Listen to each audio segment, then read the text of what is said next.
Are you burdened for those that don't know Jesus? Are you burdened for your family members? Do you cry? Do you weep over them? I hope so. I hope that I could be like that. I think about St. Augustine. St. Augustine, if you know who he was, Augustine of Hippo, he was an amazing theologian, perhaps one of the greatest Christian theologian in the history of the Christian church.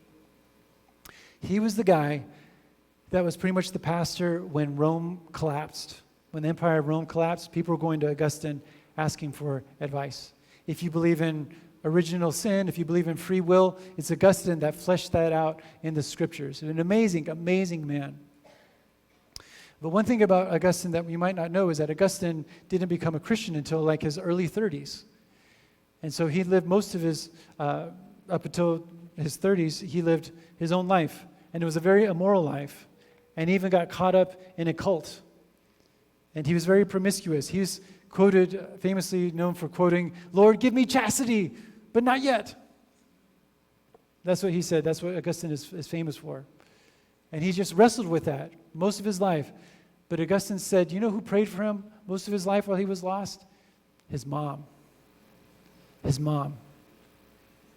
And his mom would cry so much. Augustine said that my mom would cry so much over my own spiritual death that it was worse than some mothers would cry for the death of their own physical death of their sons.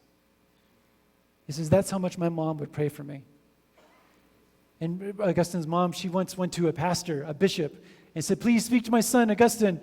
Talk to him, knock some sense into him. And the bishop's like, I don't know your son. What am I going to do? Pray the Lord opens up his eyes and knocks some sense into him. But she's praying and she's crying and pleading with this bishop to come to visit Augustine. And the man gets so annoyed that he says, okay, enough, stop. It is impossible for the son of these tears to be lost. Because this woman loved her son so much, was so burdened in her heart for the salvation of her son. Let me just ask you, friends, do you love lost people like that? Will you weep over them? Let's be that kind of people. Let's be those kind of people.